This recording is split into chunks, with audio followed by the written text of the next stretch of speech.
Tugas kita pada sore hari ini mengenai kedatangan Ibu kemari, ada yang bisa saya bantu? Jadi begini Bu Bidan, saya kan sudah mau mendekati HPL, kemudian saya juga sudah berdiskusi dengan suami saya kalau saya akan menggunakan KB, tapi karena ini baru pertama kali, saya bingung mau pilih KB apa Ibu Bidan, jadi saya datang untuk konsultasi mengenai KB apa yang bagus untuk digunakan. Oh iya, baik Ibu. Sebenarnya keputusan Ibu ini untuk memutuskan untuk ber-KB sebelum persalinan ini hal yang bagus Ibu ya. Jadi akan saya jelaskan secara rinci. Untuk program ini sendiri ada beragam metodenya Ibu. Ada yang sederhana tanpa alat, ada juga yang dengan alat. Ini yang dengan alat ini seperti yang mungkin biasa Ibu pernah dengar. Ada KB IUD, KB implan, ada juga pil hormon yang biasanya harus diminum setiap hari di jam yang sama Ibu ya.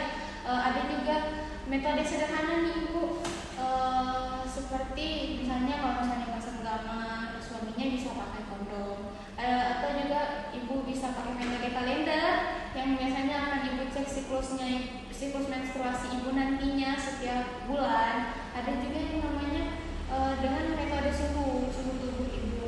Nah, terus ada juga seperti senggama terputus. Tadi Ibu Bidan ada bilang metode suhu basal. Kalau boleh tahu itu metodenya seperti apa? Nah, untuk metode suhu basal ini sendiri di sini itu untuk mendeteksi ovulasi atau masa subur berdasarkan kenaikan suhu tubuh Ibu.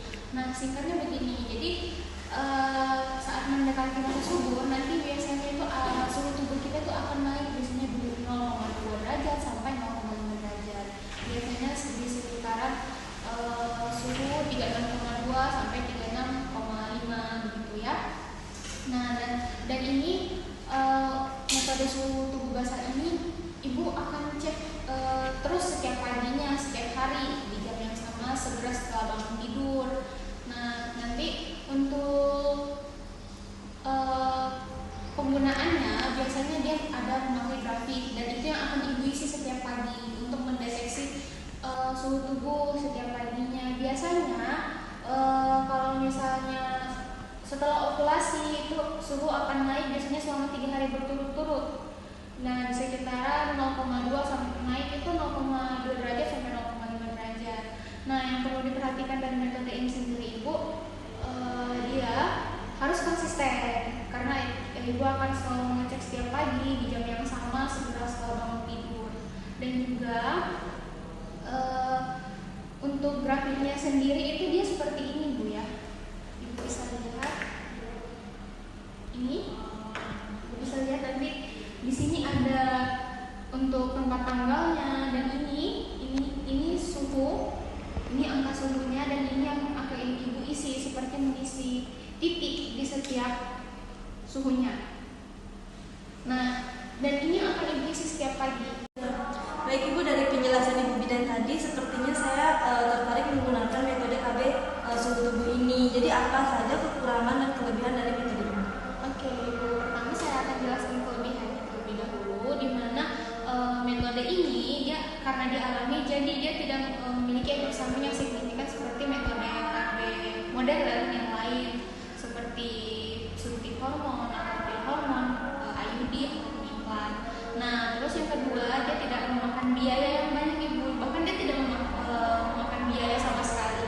Dan juga ini tidak mengganggu produksi ASI Ibu saat nanti Ibu ingin setelah melahirkan Ibu ingin memberikan ASI eksklusif 6 bulan untuk bayi Ibu. Dan juga ini juga bisa memberikan pemahaman lebih dalam tentang tubuh Ibu sendiri, tentang siklus menstruasi Ibu setiap bulannya. Lalu untuk kekurangan sendiri Ibu, metode ini dia